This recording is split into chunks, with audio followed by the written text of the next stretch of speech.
Greetings, welcome back to Black Bear News, the news channel dedicated to covering the effects of climate change, biodiversity destruction, and the ongoing sixth mass extinction. That all feels very scary. Buckle up and settle in. This video will be primarily me reading the latest Dahr Jamail article, unless one came out today and I didn't see it. He's been writing a lot. This is titled New UN Report Warns of Impending Catastrophe as World Warms and Glaciers Melt. This is from November 2nd. Glacier Peak in the, let me see. There's a photo of Glacier Peak in the central Cascade Mountains, and it's looking very thin. So he starts this article with a quote: "One of the penalties of an ecological education is that one lives alone in the world of wounds. Much of the damage inflicted on land is quite invisible to laymen.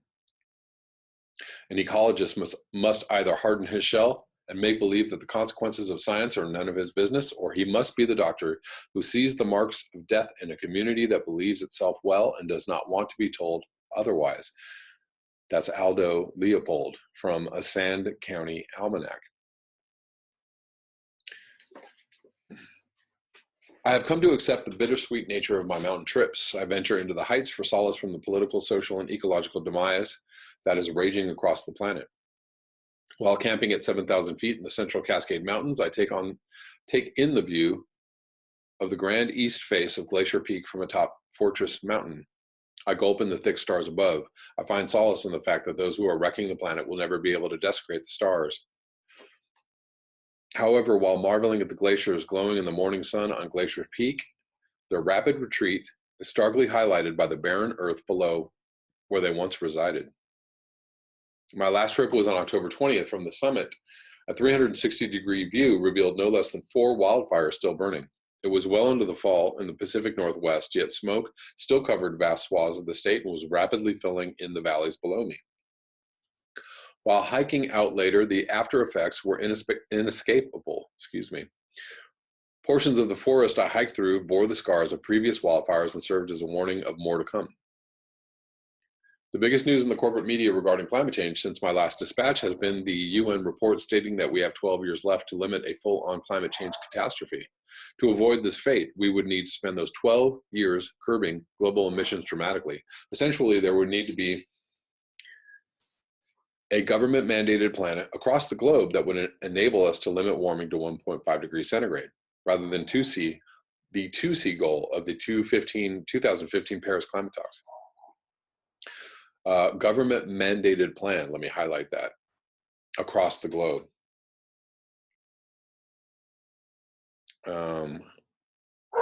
All you anti-globalists, buckle up and put on the muzzle of a global limit to your fossil fuel use if you want to survive.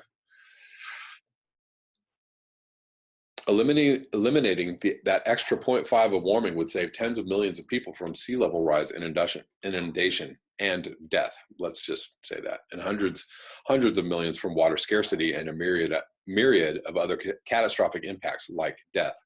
Limiting warming to 1.5 C would, scientists have said, require a radical rethinking of virtually every facet of modern society, including an abandonment of our entire fossil fuel-based economy. Let me read that again. Limiting warming to 1.5 C would, scientists have said, require a radical rethinking of virtually every facet of modern society, including an abandonment of our entire fossil fuel-based economy. However, currently we are headed for at least 3C increase by 2100 with no mass government mobilization in sight. Oh, we're going to go way above 3C. Meanwhile, the warnings that the catastrophe is already upon us continue. A recent study in a paper published August 31st in the journal Science warned that for each degree of rise in global temperature, insect-driven losses to the staple crops of rice, wheat, and corn increase by 10 to 25%. So each degree. C, rise in global temperature, 10 to 25%. So 2C rise is 20 to 50%. That's a lot. Given we are already at 1.1 C warming, we are already seeing these losses, which are sure to increase. In 2016, the United Nations estimated that at least 815 million people worldwide don't get enough to eat. The University of Washington Press wrote of the study, corn, rice, and wheat are staple crops for about 4 billion people and account for about 2/3 of the food energy intake, according to the UN Food and Agriculture Organization. So what are the other 3.8 billion people eat if they don't eat corn, rice, and wheat? Are we talking about soy, or are we talking about, what are we talking about? Because it seems to be kind of corn, rice, or wheat is what every single person on this planet eats, mostly, mainly. Maybe I'm wrong. At the same time, scientists are deeply concerned about the fact that non-pest insect numbers are declining rapidly. Bees, moths, butterflies, ladybugs, and other insects are far less abundant, and scientists around the world warn that these insects are crucial to as much as 80% of all the food we eat. You have total ecosystem collapse if you lose your insects. University of Delaware entomologist Doug Tallamy told the AP, how much worse can it get than that? Meanwhile, in the realm of sea level rise, things are irreversibly catastrophic.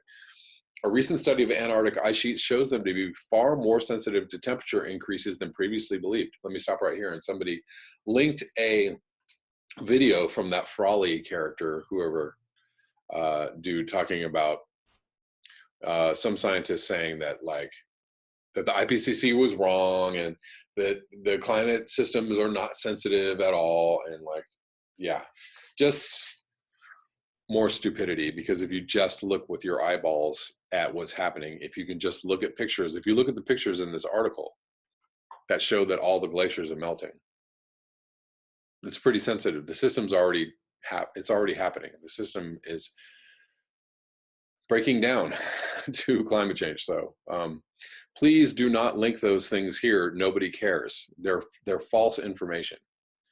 And if you are watching those channels and not going and not realizing this is false information, please do a little more reading. Let's look at facts and empirical knowledge, empirical facts. Here we go. It doesn't need to be a very big warming, as long as it stays 2 degrees warmer for a sufficient time. This is the end game. Well, it's going to say 2 degrees and hotter.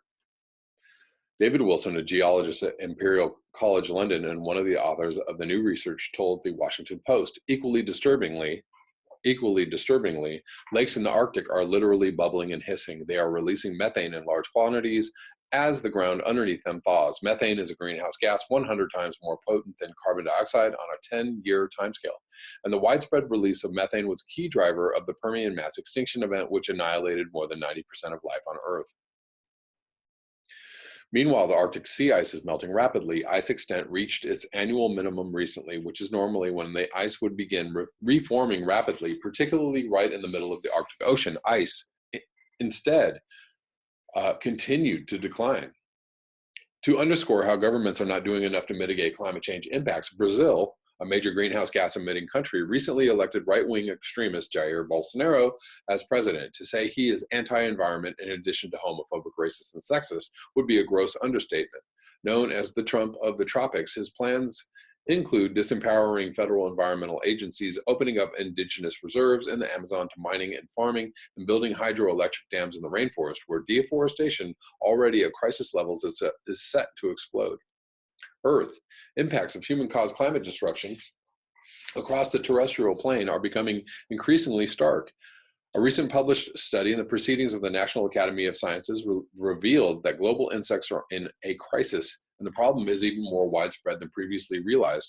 While previous studies had revealed a 45% decrease in invertebrates like bees and beetles in the last 35 years, and another study showed a 76% decrease in flying insects in the last few decades in a German nature preserves. The new study shows a startling loss of insects now extending into the Americas. The report cites climate change as the cause. This is one of the most disturbing articles I have ever read. David Wagner, an expert in invertebrate conservation at the University of Connecticut, told the Washington Post of the study.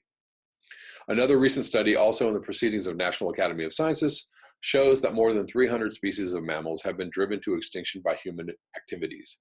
The study showed that even if humans ceased destroying wilderness areas and ended poaching and pollution within 50 years, and extinction rates fell back to normal levels, 5 to 7 million years would be required for the natural world to recover from what we have done to it. We are doing something that will last millions of years beyond us, Matt Davis, a research leader at Aarhus University in Denmark, told The Guardian. It shows the severity of what we are in right now. We're entering what could be an extinction on the scale of what killed the dinosaurs. That is pretty scary. We are starting to cut down the whole tree of life, including the branch we're sitting on right now. In the U.S. West, a region iconic for its vast expanses, and the freedom to roam in the wilderness that comes with them, some people refer to themselves as prisoners of the environment, as reported in this piece in The Guardian, due to increasingly unhealthy air quality from wildfire smoke, water shortages, and drought. Many residents are now wondering whether they should move. Yes, if you live in any large city in the Western United States, if you're not thinking about escape plans and how you're going to get out of the city, with 24-hour notice or 48-hour notice, you are not using your thunker. In the U.S. West, a region, we already read this, longer, hotter fire seasons, including increasingly warm temperatures, less snowfall, changes in plants, and shorter winters are in the process of fundamentally changing Yellowstone National Park in the next few decades. That conclusion is pretty much inescapable, John Gross, ecologist with the National Park Service's Climate Change Response Program, told USA Today. It's really more a question of when and how it occurs than if. And it's not just Yellowstone. The recently published study, Disproportionate Magnitude of Climate Change in the United States National Parks, has shown that the parks have warmed twice as fast as the U.S. average and could see the worst impacts of climate change. This is due to the fact that vast portions of national park areas are located at higher elevations in the arid southwestern U.S. or in the Arctic. The iconic trees of Joshua Tree National Park may soon find their environment uninhabitable. Glacier National Park will eventually be free of glaciers, and many other national parks could be left virtually unrecognizable by climate change. Meanwhile, as permafrost continues to thaw and water seeps deeper into mountain crags, increasingly severe storms, thanks to climate change, will destabilize mountains and increase the risks of landslides and rockfall. Speaking of permafrost, a recent report showed that coastal erosion in the Arctic is intensifying climate change. As the coast there eroded during the end of the last glacial period, 20,000 years ago, dramatic amounts of the frozen CO2 were released into the atmosphere. Now, this feedback loop, with climate change causing melting causing CO2 release, and CO2 release exacerbating climate change, is beginning to occur again. A recent study in Canada's British Columbia showed that climate change is pushing alpine animals higher up mountains, as well as into extinction. The study showed that both plants and animals are shifting upslope 100 meters for every 1 C in temperature increase. It's not just plants and animals being forced to higher ground. Some humans in the U.S. are also moving to higher ground as the era of mass climate migration has begun. The Great Migration in the U.S., a period during the 20th century when roughly 6 million Black people fled the Jim Crow South for cities elsewhere, was the previous largest internal migration in the U.S. One study showed that by the end of the century, sea level rise alone could displace 13 million people, 6 million of those in Florida alone. That number doesn't include people fleeing drought and wildfire-prone areas, nor those having to move for lack of water or ensuing violence. Making matters worse, another leading climate scientist warned that 15 to 20 feet of sea level rise is possible within the next 70 years. That amount of sea level rise would mean the end of literally every major coastal city on Earth. The number of people displaced would be in the hundreds of millions, as New York City, Boston, Miami, Lagos, Jakarta, Shanghai, Mumbai, New Orleans, vast swaths of Boston, and Ho Chi Minh City would be all underwater.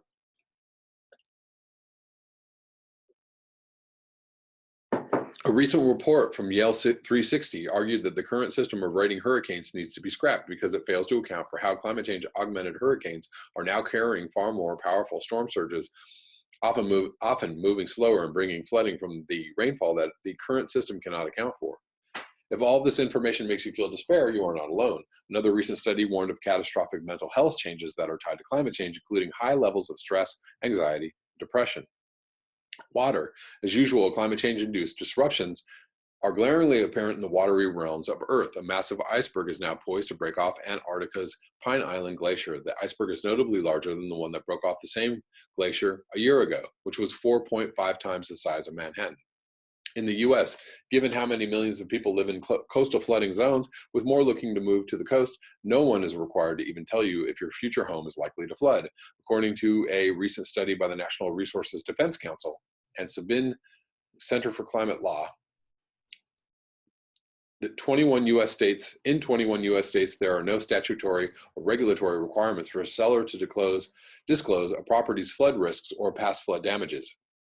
The other 29 states have varying degrees of requirements to disclose this information. In the low-lying coastal nations of Bangladesh, an entire country already beset by regular flooding, there is now an ongoing rural exodus into cities that is literally reshaping the country. With 163 million people, Bangladesh is the world's most populous delta. There, riverbank erosion alone displaces between 50,000 to 200,000 people annually, and the capital city of Dhaka is absorbing between 300,000 and 400,000 people, mostly climate migrants, each year. Holy free holies. Let me see. On the other side of the spectrum of climate change-induced water disasters is drought. In the US, a crisis at Lake Powell between Utah and Arizona is looming as the ongoing long-term drought impacts plaguing the Southwest are reaching farther and farther upstream. Water rationing has reached far upriver as places in Colorado have had to ration water due to diminishing snowpacks and the ongoing drought. In New Mexico, water reservoirs are nearing bottom as they have been used to help people survive the record drought of 2018. But now they are nearly dry, prompting worries about how to deal with the future, for which only increasing widespread drought is predicted. For example, by late September, the largest reservoir in the state was at only 3% capacity. Wow. Down in Australia, an ongoing drought is hotter and drier than anything people in the impacted areas have ever known and is getting worse. It's quite unusual to get over 40 C here, but this last summer and the last couple of summers have been so scorchingly hot, a sheep farmer there told The Guardian, "You can see the water being sucked out of the dam, sucked out of the soil, sucked out of my life, and you can't plan for that." Fire. After another summer of rampant wildfires across the U.S. West, several continue to burn well into the fall. Since my last dispatch, a Wyoming wildfire forced evacuations from hundreds of homes and forced the closure of a highway south of Jackson. By mid-September, the wildfire had scorched at least 40,000 acres. At the time of this writing, wildfires continue to burn in Oregon, Idaho, Washington, Colorado, Utah, and Nevada. A recent report discussed how wildfire tornadoes, record sizes, and temperatures of wildfires and other seeming anomalies will become phenomena that we can expect regularly going into the future, thanks to climate change. Air. Record-breaking warm temperatures beset Anchorage, Alaska in September, along with unusually dry weather. Of the record-breaking high temperatures there, climatologist Brian Brettschneider told the Anchorage Daily News, "We're absolutely smashing, obliterating September records. The average maximum daily temperature in September at that time of that report was 65.9 degrees Fahrenheit, more than 3 degrees warmer than the next closest September.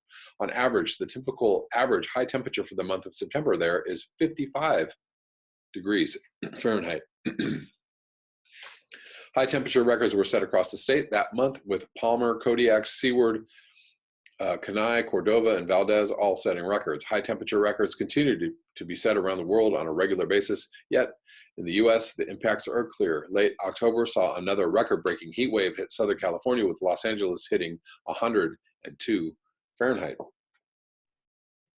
Denial and reality. In a recent interview, Donald Trump, who called human-caused climate change a Chinese hoax, said it is real, but I don't know that it's man-made. He also said the climate will change back again, whatever that means.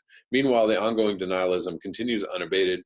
In his administration, climate change information was removed from an important planning document for a national park in New England, with the rationale that it was deemed a sensitive topic. The North Carolina government did not like the science about sea level rise, so it literally passed a law banning policies based on such forecasts. The state, of course, is still recovering from flooding from Hurricane Florence. Meanwhile, Trump's EPA has abandoned restrictions against hydrofluorocarbons, chemical that has been linked to climate change. OPEC announced it is predicting a massive increase in oil production over the next 5 years, enough so that it will offset CO2 reductions from electric cars. On that note, it was recently exposed that the state of Texas, already the leading emitter of greenhouse gases in the U.S., has approved 43 petrochemical projects along the Gulf Coast since 2012, projects that add millions of tons more of greenhouse gas pollution. Stunningly, despite the terrifying weather events and dire predictions of what's to come, it has come to light that the Trump administration is aware of and accepts a projected 7 degrees rise in global temperatures by just 2100. That's amazing. This came out in a draft statement issued by the National. Is that higher than the IPCC report? I believe it is. This came out in a draft statement issued by the National Highway Traffic Safety Administration, which was written to justify Trump's decision to freeze federal fuel efficiency standards for cars and trucks built after 2020. The amazing thing they're saying is human activities are going to lead to this rise of carbon dioxide that is disastrous for the environment and society. Michael McCracken, who served as a senior scientist at the U.S. Global Change Research Program from 1993 to 2002, told the Washington Post. And then they're saying they're not going to do anything about it. The Trump administration's stance on climate change is essentially that we're doomed, so what's the point in cutting greenhouse gas emissions? With regard to the alarming UN climate report, the White House basically shrugged it off, claiming that emissions in the U.S. have dropped since 2005. This is a true statement, but does not explain the reason for that, which is a historic shift away from coal-fired electricity and toward renewables and natural gas. Fortunately, reality is striking back. A group of 17 bipartisan state governors representing states that comprise half of the total U.S. GDP has vowed to both fight climate change and fight Donald Trump on the issue. They recently pledged $1.4 billion to support electric cars and institute new policies geared toward reducing greenhouse gas emissions. Stunningly, even Bloomberg, a business and news outlet, is running stories with titles like New Climate Debate, How to Adapt to the End of the World. And of course, the language coming out of the UN is a sign that the international community is beginning to understand the full weight of climate change's implications. Alas, this realization has not yet been met with the policy response it deserves. The author of a key UN report on the dangers of breaching the 1.5°C global warming limit recently said the world is nowhere near on track to keep warming below even that already arbitrary level. Which just goes to show you they know, and they're not telling you. That's the conspiracy. If you want to believe in a conspiracy theory, that's the conspiracy. It's very obvious. Very simple to figure out for all you geniuses out there. That's all I have for you in this video. Thank you so much for your eyes, your ears, and your conscience. If you would like to support this channel, you can do so at the links below. Until next time, peace.